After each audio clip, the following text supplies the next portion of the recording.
They walked the high steel, brave cold winds and long hours that some referred to as a suicidal mission.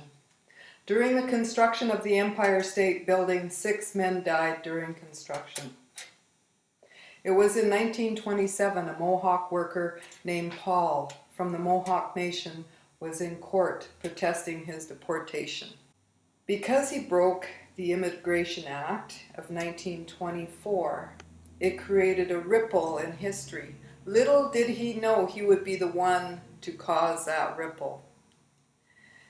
This act, the Immigration Act of 1924, prevented Aboriginal people from working off the reserve without permission. And so, you see, Aboriginal people had to see an Indian agent to get written permission to hunt, fish, or go to any of the events off reserve. They were given a time limit of 4 days. Can you imagine? A lot of Aboriginal people ended up going to jail. And getting back to Paul, his high steel work took him from Kahnawake to Philadelphia. For a while he worked and traveled back and forth, and then he was caught and charged by these immigration officials.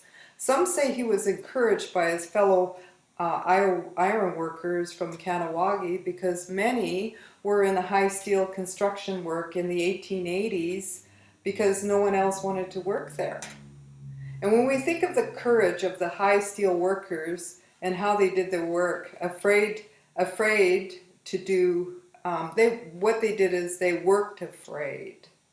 You know that term that we are always talking about, do it afraid? Well, they had no other way of providing for their families.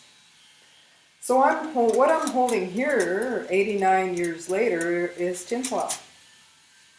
And you can see how many things have changed.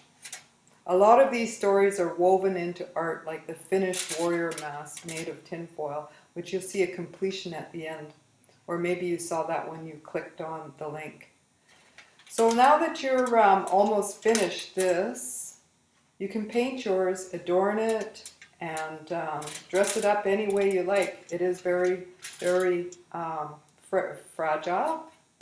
The thing to remember about this material is that when we talk about mass, we talk about what's inside of ourselves. And this is a reflection of how strong this material can be and how flexible. Always reminding us in leadership to account for those kinds of things inside.